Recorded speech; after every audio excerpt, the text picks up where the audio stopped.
Magandang gabi mga kaibigan, mga kababayan at mga kapatid. Sapagkat palapit na po ang politika o ang eleksyon, kaya nagiging maingay na po ang mga nagbabalak na tumakbo sa eleksyon. Pag-usapan po natin muli ang posibleng Duterte tandem bilang sa darating na halalan. Kung dati po ang naging issue ay legalidad, ngayon po mas sigit na nagiging matunog ang isyong politikal sa Duterte tandem. Bakit po? Sapagkat ayon mismo sa mga kakampi ng Pangulo, hindi advisable di umano ang Duterte tandem.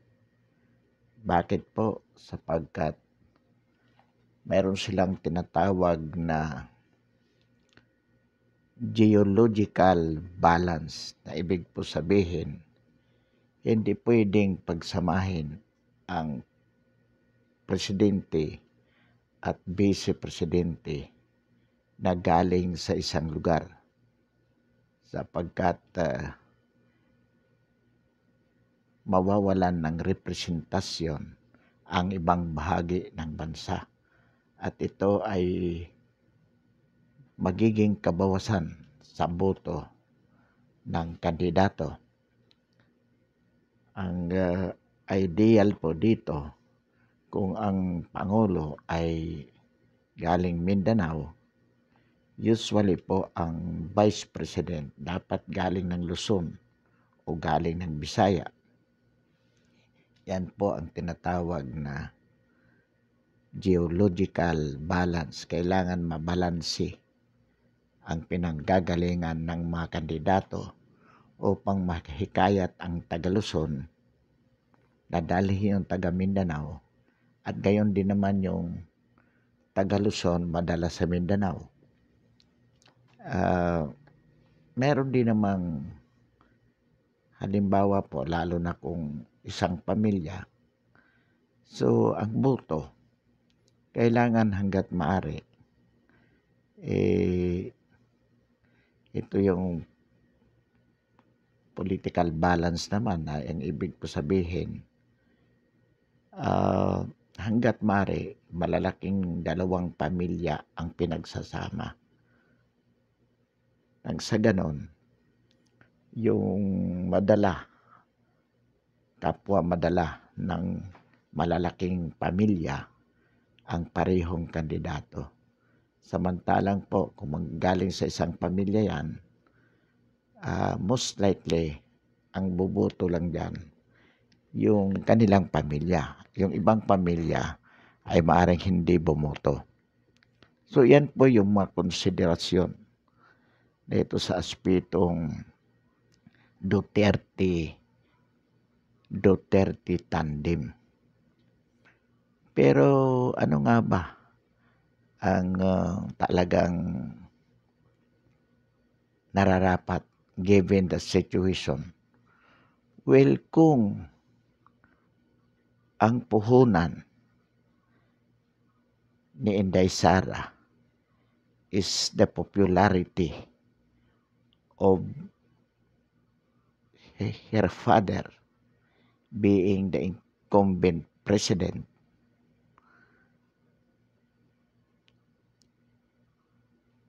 sa ating palagay po, masigit na makakatulong kay Inday Sara kung ang magiging vice president ay ang tatay niya, si Pangulong Duterte. Bakit po?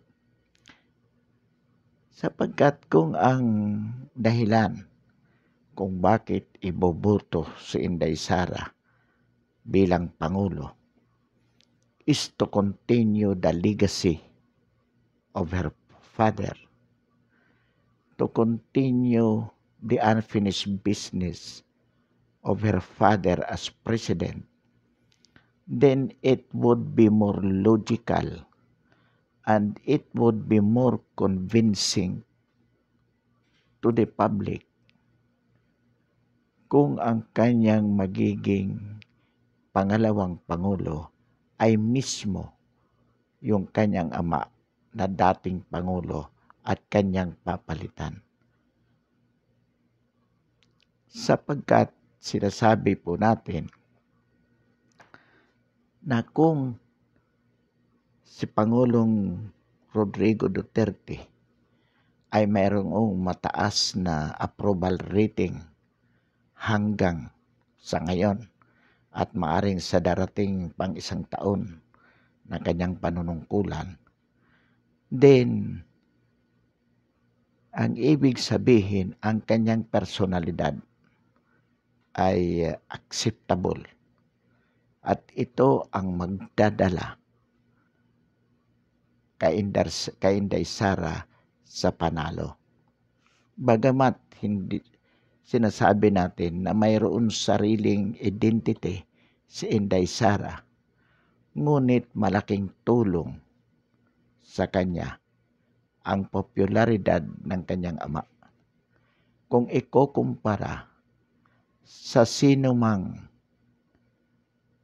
vice presidential na maaari niyang pick upin. Ang posible kasi na maging vice president ni Sara ay si Bongbong Marcos, si Gibo Teodoro,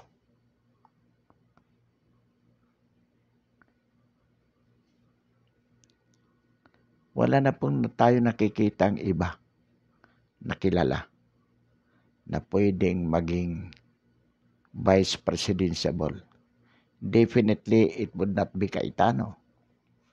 Bagamat si Cayetano ay nagpahayag na rin ng kanyang kagustuhan na tumakbo sa mas mataas na actually presidency, yun sabi ni Cayetano.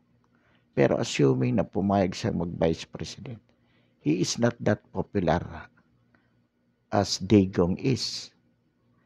In the same way that Bongbong Marcos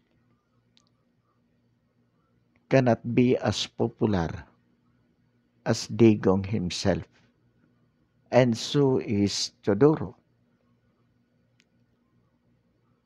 So in other words, kung ang pipiliin na presidente, or it can be Bongo, pero between Bongo and Digong, still, Digong pa rin ang mas popular kay Bongo.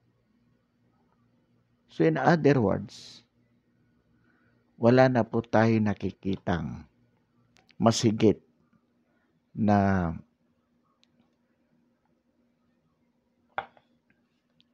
more than anyone else among the given vice presidential for Sara Duterte for purposes of both gatings.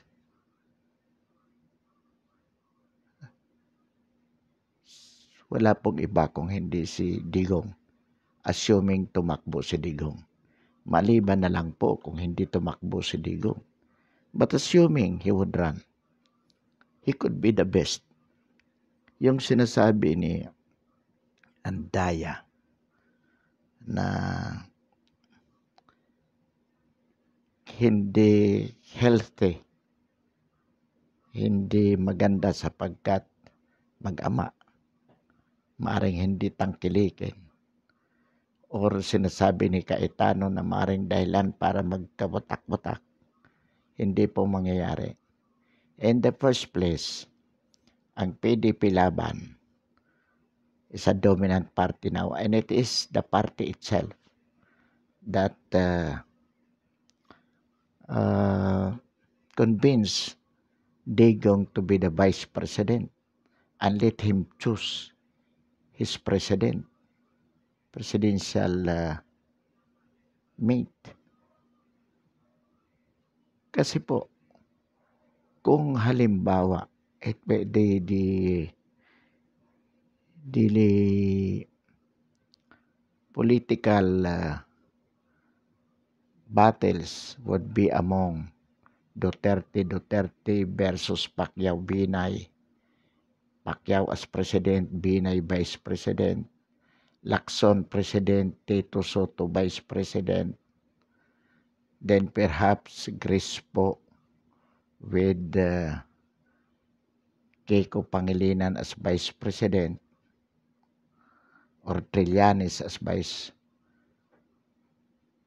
Maaring si Trillanes kay Leni mag-vice president yan. Leni, Trillanes, Pacquiao Binay, Lacson, Soto,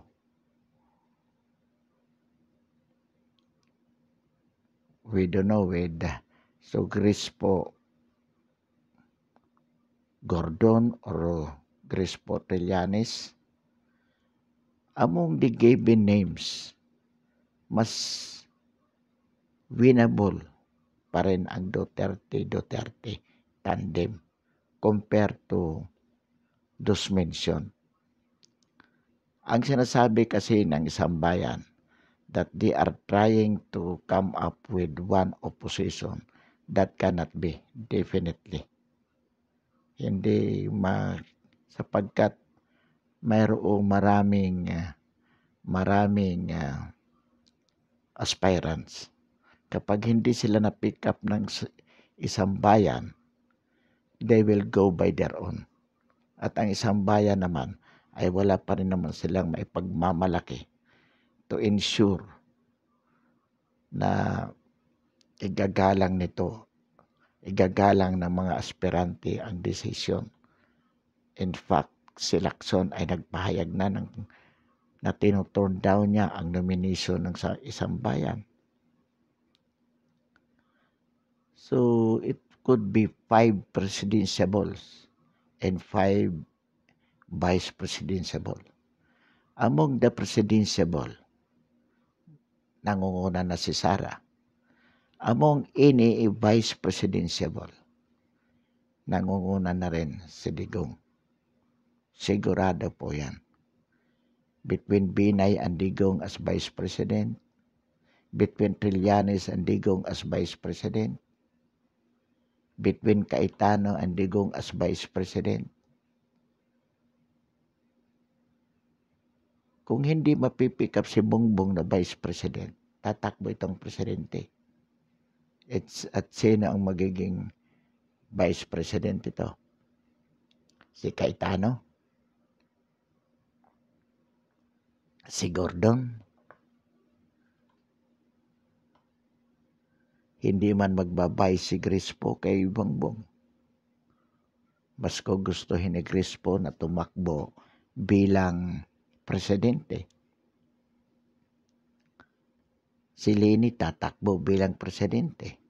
Sino ang vice presidente ni Leni? Posibleng si Cayetano. Pero hindi papayag si Cayetano. At hindi rin siya pipikapin ng liberal. Siguro pwedeng ang vice ni Leni ay si Kiko Pangilinan. Si Kiko will never beat Digong for vice president. So, yung issue na political issue na sinasabing pwedeng maging losing factor si Digong kay Inday Sara, hindi po totoo yan. Digong could be a winning factor. Sara by herself is winnable among the presidentiables among the presidentiables, Digong is very much winnable as vice president compared to any vice presidential candidate. So in other words, dapat itulak ang Duterte tandem. Dapat itulak ang Duterte tandem. Sapagkat ang pinakamabigat lang naman na kalaban nila kung sakali, si Bongbong, kung magsama si Bongbong at Gibo Vice President, Bongbong Marcos President, iyon ang magiging kalaban lang nila. Pero just the same, hindi mananalo. Lalabas pa rin ang Duterte tandem. Bakit nasabi natin na kahit magsama si Bongbong at si Gibo, assuming first magiging adamant si Gibo na labanan ang mga Duterte and even Bongbong Marcos. Pero kung hindi siya pipikapin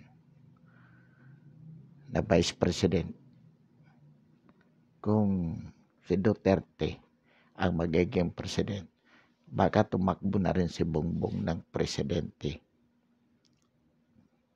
Ganun man, hindi siya mananalo against Sara, sapagkat ang sabi nga natin noon pa man, ang boboto kay Bongbong ay yung mga loyalist, yung mga Marcos loyalist.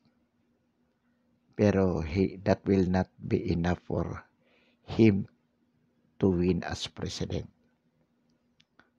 Si Gibo, kung sumama man kay Marcos, pero mukhang hindi. Kung hindi siya pipikapin ni Sara as Vice President, Gibo will not run as Vice President.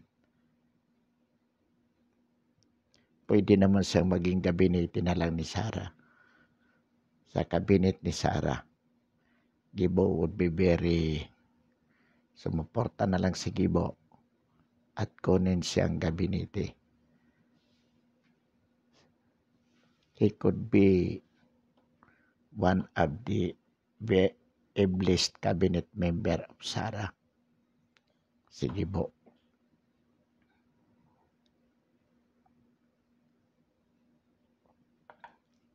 And so with Bongbong Marcos anyway, kung hindi siya mapipick up, sumuporta na lang si Bongbong Marcos kay Sara, then to be given a cabinet portfolio, perhaps local government, DILG, in preparation for his presidency in 2028.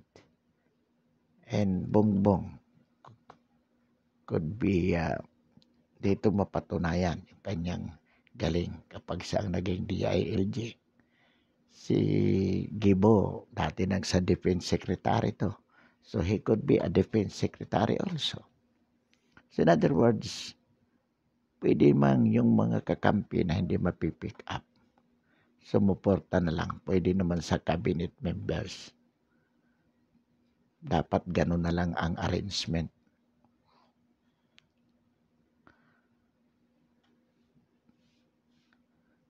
Villar could be very still. Si Mark manatili sa kabinet ni Sara. Mga bata pa rin naman ito.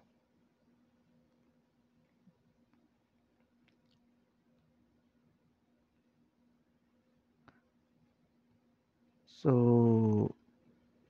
2022 is a very noisy, a very lively, very challenging election. Itong mga pronouncement ni Trillanes that Leni will win against Sara, definitely it is a dream a mere dream, imagination, than a reality. Definite yan. Lini will not win against Sara. It will be 2022 is overwhelming for Sara, especially if her father would be her running mate as vice president. Yung sinasabi nilang Davao experience would be an insult if it would be applied to the whole Philippines. Hindi po totoo yan. Hindi po totoo yan. Remember na ang laban ngayon ay ipagpatuloy ang nasimulan ni President Duterte. Ito ngayon ang real issue. At dito magko-concentrate ang labanan, ang political campaign. Ang ibabato nila against Duterte is human rights violation, West Philippine Sea, EJK, yun lang, corruption, kung meron sila. Pero it's hard to prove. Ang tao, malaki na ang paniniwala at tiwala at kitang-kita nila ang naging achievement ng ating Pangulo. Samantalang ang oposisyon, matagal na nungkulan pero walang nangyayari simula't simula. So, now will be the continuation of the iron hand, kamay na bakal sa pamamahala with Inday Sara Duterte Carpio as President and Rodrigo Roa Duterte as Vice President. Ito po ang magiging isyu. Ang isang bayan ay isang pangarap lamang. They will not conquer the presidency. On the part of